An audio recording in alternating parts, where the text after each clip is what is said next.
Hello everyone, कैसी चल रही है आपकी आने वाले जीएमआई एग्जाम की प्रिपरेशन और कैसी रही आपकी सीयूईटी की परफॉर्मेंस। मुझे अपने मार्क्स, अप्रॉक्सीमेट मार्क्स जो कि लगभग आप सबने कैलकुलेट कर लिए होंगे अपने हिसाब से, लिखकर बताइए कमेंट्स में, जिससे कि हम लोग एक अंदाजा लगा पाए कि कट ऑफ क्या जाने वाली है। तो सीयूईटी के इसी पेपर को डिस्कस करते हैं आज। पार्ट 1 में काफी बड़ा पेपर है, एक ही वीडियो काफी लॉन्ग हो रहा था, तो मैंने कुछ पार्ट्स में डिवाइड किया है। तो पेपर देख लीजिए आप एक बार बहुत ही अच्छे से। अगर आप में से कोई 2026 एग्जाम की प्रिपरेशन करना चाहे तो मुझसे जुड़ सकते हैं, and this is the Telegram channel जो आप ज्वाइन कर सकते हैं। वहां पर मैं आपको टाइम टू टाइम बताती रहती हूँ कि क्या क्या वीडियोस और क्या क्या पीडीएफ्स और क्या क्या टॉपिक्स आपके लिए इंपॉर्टेंट रहेंगे आपकी प्रिपरेशन के लिए। ये एक पूरा पीडीएफ पैकेज है जो कि मैं आपको प्रोवाइड करती हूँ, और इससे आपकी बहुत ही थरो प्रिपरेशन हो जाती है। ये टेलीग्राम चैनल भी आप जरूर ज्वाइन करें, यहाँ पर आपको बहुत टिप्स मिलेंगी अपनी प्रिपरेशन के लिए। अब देखते हैं first question. The central doctrine of enlightenment for inimical, यानी कि opposed to which of the following. The correct answer is option 3, absolute monarchy. बाकी सभी चीजें तो प्रमोट की जाती थी एनलाइटनमेंट में। एनलाइटनमेंट एक यूरोपियन इंटेलेक्चुअल और फिलोसॉफिकल मोमेंट था जिसने साइंस, इंडिविजुअल लिबर्टी पर फोकस किया। Time period we can say 17th to early 19th century, and it is also called age of reason. तो एब्सोल्यूट मोनार्की, इसी चीज को तो चैलेंज किया गया था, एब्सोल्यूटिज्म को, सुपरस्टिशन को, रिलीजियस इनटॉलरेंसेस को। Option 3 is the right answer.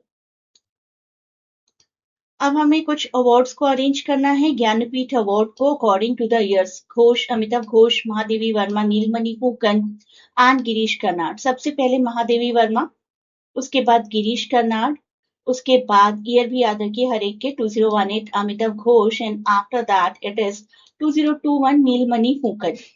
तो ये सब आपको याद रखना है। और Amitav Ghosh was the first winner for the English language, ये भी आपको याद रखना है। तो B D A C option 2 is the right answer. इसके बाद हमें मैच करना है फिक्शन, पोएट्री, ड्रामा और नॉन फिक्शन को। फिक्शन हम जानते हैं मॉल फ्लेंडर से, ए विल मैच विद 2, तो ऑप्शन 3 ही यहाँ पर सही आंसर होगा, बी, यानी कि poetry is intimation of immortality, drama is Prometheus unbound and non fiction is on the subject of women.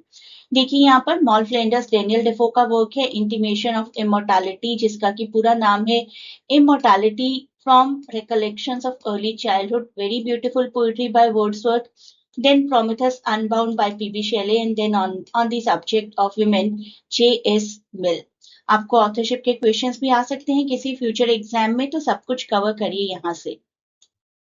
Dayanand Saraswati ji के बारे में, जिन्होंने आर्य समाज की स्थापना की थी, उनके बारे में हमारा नेक्स्ट क्वेश्चन, और हमें बताना है कि कौन कौन से पॉइंट्स करेक्ट हैं उनके बारे में। Yes, he is the one who wrote the book Satyarth Prakash. तो सत्यार्थ प्रकाश उन्होंने लिखी थी। Go back to Vedas is a slogan given by him.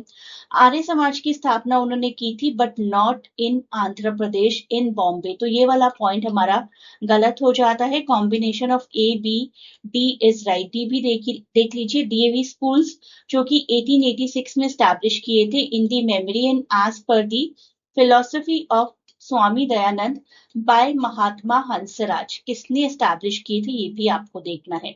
तो option 1 A B D, that is the right answer. Alliteration तो आप सभी बहुत अच्छे से जानते हैं, and can easily identify shimmering snow on the southern slope of the Shimla hills. स का रेपिटेशन, जैसे कि Betty bought butter, butter was bitter, Betty bought better butter to make bitter butter better, the b sounds repetition. उसी तरीके से यहाँ पर स साउंड का रेपिटेशन है। This is clearly an alliteration. Next question है कि क्या ऑटोबायोग्राफी नहीं है? How I became a Hindu, all roads lead to Ganga, wings of fire and lone fox dancing. तो देख लेते हैं एक एक करके। सीताराम गोयल जी का how I became a Hindu 1982 की ऑटोबायोग्राफी है। रस्किन बॉन्ड जी का ये जो वर्क है ये ऑटोबायोग्राफी नहीं है। Wings of fire APJ Abdul Kalam की ऑटोबायोग्राफी है, and lone fox dancing Ruskin Bond ji की ही ऑटोबायोग्राफी है। तो ऑप्शन 2 हमारा राइट आंसर रहेगा। अब हमें इंडियन राइटर्स को, कुछ फेमस इंडियन राइटर्स को क्रोनोलॉजिकल ऑर्डर में अरेंज करना है। Toru Dutt, Jhumpa Lahiri, are K Narayan, Anita Desai. तो टोरू दत्त इनमें से सबसे पुरानी है, 1856, even born before Mahatma Gandhi. R K Narayan 1906, Anita Desai 1937 and Jhumpa Lahiri 1967। तो ऑप्शन 1 हमारा यहाँ पर राइट आंसर हो गया। सबसे पहले टोरू दत्त। अगर आप इनमें से इतना भी जानते कि टोरू दत्त सबसे पहले पैदा हुई थी, तब भी इस क्वेश्चन को सॉल्व कर पाते। Question 8. Which of the following literary terms refer to a play on words where a word has two or more meanings or words that sound similar लेकिन different meaning होता है? तो पन तो इसमें included है ही, पन के साथ ही साथ हम symbolism को भी include करेंगे। देखिए, पन का मतलब है एक humorous way on words जिसमें double meaning होता है similar sounds का। सिंबोलिज्म में भी हम साउंड को किसी और मीनिंग के साथ एसोसिएट करते हैं। पन का एग्जाम्पल देखिए, I use to be a banker but I lost interest related to the money and the attention. And यहाँ सिंबोलिज्म देखिए, डव वर्ड जब आप बोलते हैं तो डव बर्ड भी आपके सामने आ सकता है, और Dove is the symbolism of peace. तो साउंड वही है डव, लेकिन पीस को सिंबलाइज कर रहा है। साउंड वही है इंटरेस्ट, लेकिन it can symbolise money, it can symbolise attention. तो B and C is the right answer. Question 9 is about modernism. हमें आइडेंटिफाई करना है थीम और आइडियाज जो कि मॉडर्निज्म लिटरेचर में यूज किए जाते हैं। लीनियर टाइम नहीं होता, इसके अलावा बाकी फीचर्स होते हैं। फ्रेगमेंटेशन होता है, rejection of traditional narrative forms होता है, फोकस होता है on representation of alienated self. तो A B C these are the right options. इसके हिसाब से option 4 is the right one. Next question is about existentialism. यहाँ पर हमें बहुत क्लियरली पता चल जाता है कि ऑप्शन डी इसका पार्ट नहीं है, क्योंकि French revolution has never been the inspiration behind existentialism. Existentialism तो 20th सेंचुरी का एक मोमेंट है, and French revolution took place in 18th century. तो बाकी सभी पॉइंट्स ठीक ही होंगे यहाँ पर, ए बी सी। तो ए बी सी हमारा राइट आंसर है। यहाँ पर focus on radical individual freedom, yes, Albert Camus and John Paul Sartre इससे रिलेटेड थिंकर्स रहे हैं। एब्सर्डिटी के बारे में डिस्कस किया जाता है, वैसे भी ठीक है ये पॉइंट्स, और आप आराम से ऑप्शन डी को एलिमिनेट भी कर सकते हैं। अगर आपने बेसिक लिटरेरी डिवाइसेस पढ़े हैं मेरी क्लासेस में, मेरे वीडियोस के थ्रू या कहीं भी और से, ये क्वेश्चन आप जरूर कर पाएंगे। मेटाफर को आपको मैच करना है ऑप्शन 3 के साथ, कंपैरिजन विदाउट यूजिंग एज और लाइक। तो ए विल मैच विद 3। इसके बाद आएगा hyperbole, hyperbole will match with exaggerated statement. तो बी विल मैच विद 4। यहीं से शायद आपका सॉल्व हो जाए। A will match with 3 and B will match with 4, यहीं से हमें पता चल जाता है। इसके बाद थोड़ा क्रॉस चेक और कर लीजिए, C1 D2। आइए देखते हैं। Oxymoron, a figure of speech in which two contradictory or opposite terms are together, yes, that is oxymoron. And irony, a literary device where the implied meaning differs sharply from what is expressed. जो बोला गया उससे उल्टा या उससे अलग हटकर मतलब होता है, and it is right option 4। अब जरा यूनिवर्सिटी विट्स को हम जान लेते हैं। John lily, Ben Jonson, Thomas Nash, Thomas Middleton. कौन नहीं है अगर पता है तो भी सही आंसर मिल सकता है आपको, कौन है तब भी। हम जानते हैं कि जॉन लिली और थॉमस नैश इस ग्रुप के इंटीग्रल पार्ट हैं। क्रिस्टोफर मार्लो हैं एक इस ग्रुप में।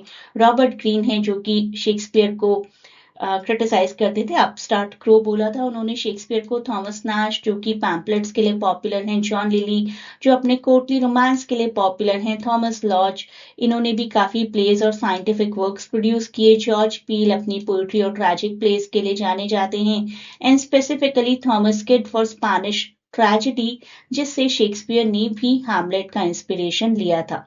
तो ये सभी नाम हैं जो कि यूनिवर्सिटी विट्स के साथ एसोसिएटेड हैं। तो इस हिसाब से हमारा राइट ऑप्शन हो जाता है A and C, John Lyly and Thomas Nashe, this one. Shakespeare से क्वेश्चंस आने काफी कम हो गए थे पिछले कुछ सालों में, फिर से ये क्वेश्चन आया है। Brevity is the soul of wit, that is taken from Hamlet. All the world is a stage, that is as you like it. इसके बाद we are such stuff as dreams are made of, that is from Tempest.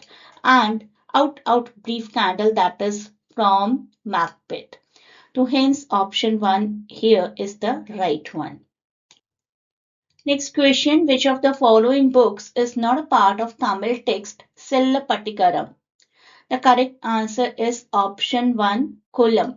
बाकी सभी places का mention किया गया है इस book में। काफी popular south Indian literary work है और बहुत सी यूनिवर्सिटीज में, दिल्ली यूनिवर्सिटी में भी पढ़ाया जाता है। Option 1 is the right answer.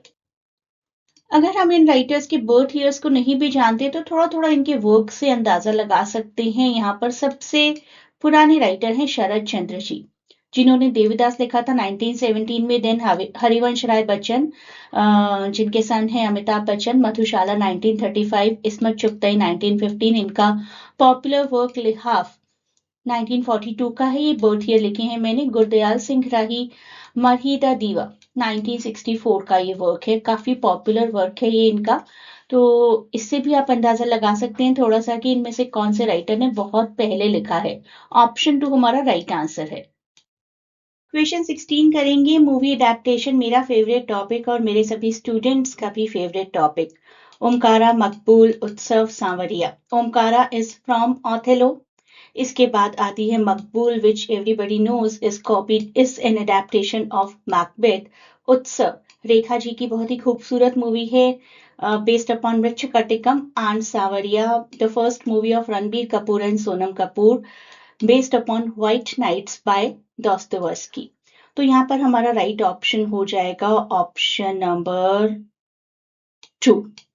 A matches with 2, Omkara, Othello. B matches Maqbul and Macbeth, and C matches with 1, and D matches with White Knights. तो option 2 is the right answer. काफी famous writers India के Elon Sili, Salman Rushdie, Amitabh Ghosh and Vikram सेठ, इनके work के साथ associate करना है। Elon सीली वैसे तो ट्रॉटरनामा के लिए पॉपुलर हैं, लेकिन एवरेस्ट होटल भी इनका वर्क है। सलमान रश्दी का first work Grimus, Amitabh Ghosh Calcutta chromosome, and Vikram Seth very much known for the golden gate and for the suitable boy also, which is the longest novel. Longest novel का खिताब भी मिला है विक्रम सेठ के सुटेबल बॉय को। तो देखते हैं क्या राइट ऑप्शन है यहाँ पर। A matches with 2 and B matches with 4। इसके हिसाब से हम देख सकते हैं कि this one is the best option. बाकी सभी ऑप्शंस भी आप एक बार चेक कर सकते हैं। अगर आपको लगता है कि यही यूनिक ऑप्शन है तो ज्यादा टाइम मत लगाया करिए अपने एग्जाम्स में। अगर आपको लगे कि ए मैचेस विद 2 और कोई ऑप्शन ही नहीं है यहाँ पर और आप बहुत श्योर हैं, तो टाइम कंज्यूम किए बिना आगे बढ़ जाइए। या तो यही सही आंसर होगा, अगर कुछ गड़बड़ होगी तो that will be cancelled, will be applied in the same way to everyone. Next question, which of the following is the most appropriate statement about a heroic couplet? एक heroic couplet होता है एक rhyming pair of verse lines in iambic pentameter. That is what we call to be heroic couplet. As simple as that, option 2 is the right answer. Next question, which of the following are Nissim Ezekiel's poems? Enterprise, Grandmother's House, Goodbye Party, On Killing a Tree. Enterprise और good bye party तो हम जानते हैं, बाकी दो को लेकर थोड़ी सी कंफ्यूजन हो सकती है, specifically on a killing tree को लेकर। तो आपको अगर ठीक से पता हो तभी आंसर करिएगा। My grandmother's house is by Kamala Das and on killing a tree is by G Patel. Option A and C right answer है, ये लिखी है निसिम एजेकियल ने। 6 एलिमेंट्स ऑफ ट्रेजेडी, एरिस्टोटल ने हमें 6 एलिमेंट्स बताए थे। उसी में से एक है माइथोस। माइथोस का कॉमन नेम क्या है? And that is plot. बाकी जो एलिमेंट्स है they are character, thought, diction, melody and spectacle, and you can see the technical names mythos, ethos, dianoia, lexis, melos and opsis. तो हमारा option 3 right answer है यहाँ पर। Question 21, Which of the following books relate to the partition of India? Broken mirror, coolie, Midnights, Furies, ice Candyman. हम यहाँ से famous works के बारे में तो जानते ही एटलीस्ट कि coolie is not about partition and ice Candyman is about partition. इसके बेस पर थोड़ा सा चांस लिया जा सकता है, फिर भी एक एक करके देख लेते हैं। Broken mirror novel by Krishna Baldev Vaid जो कि पार्टीशन पर बेस्ड है। कूली मुल्कराज आनंद जो कि एक्सप्लॉयटेशन ऑफ लेबर्स पर बेस्ड है, नॉट अबाउट पार्टीशन।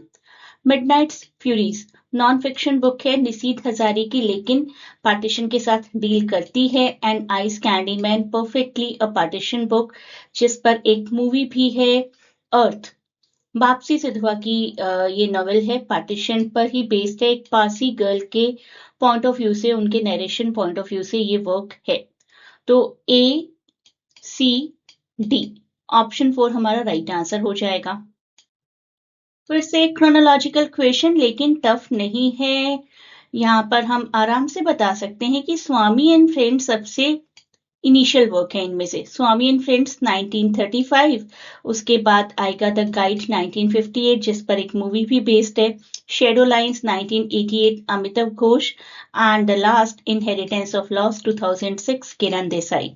इस हिसाब से हम इस पूरे आंसर को ऑप्ट कर सकते हैं बहुत ही आराम से। Option 4 is the right answer. Next question, which figure of speech is used in the opening line of sonnet 57? Sweet warrior, when shall I have peace with? Although थोड़ा सा आयरनी की तरफ भी जा रहे थे, लेकिन जो क्लियर कट हमें नजर आ रहा है दैट इज ऑक्सीमोरॉन। ऑक्सीमोरॉन इस तरीके के वर्ड्स होते हैं, जैसे यहाँ स्वीट वॉरियर है ना, वॉरियर भी है और स्वीट भी है। Bitter sweet, defining silence, living dead, contradicting words एक साथ होते हैं तो that is called oxymoron. Oxymoron बहुत क्लियरली विजिबल है, that is the reason we are giving correct answer to be option 2। अब हमें थियरी और उनके थिंकर को एसोसिएट करना है एक दूसरे के साथ। यूटिलिटेरियनिज्म जो कि कहता है कि बेस्ट यूटिलाइजेशन होना चाहिए, that theory is given by J.S. Mill, father of modern philosophy we can call to be Rene Descartes. And उसके बाद एम्पायरिसिज्म एंड रैशनैलिटी आता है, and that theory was given to us by Immanuel Kant. And then it is the turn of pantheism. Pantheism, God and nature are one. Baruch Spinoza. Next question. Which of the following is an ancient book of grammar? And the correct answer is Ashtadhyay. Ashtadhyay by Panini 350 BC का लिखा हुआ एक Sanskrit grammatical text है which is considered to be the oldest one regarding grammar. आज की video के लिए इतना ही, 3 पार्ट्स में कवर करेंगे हम।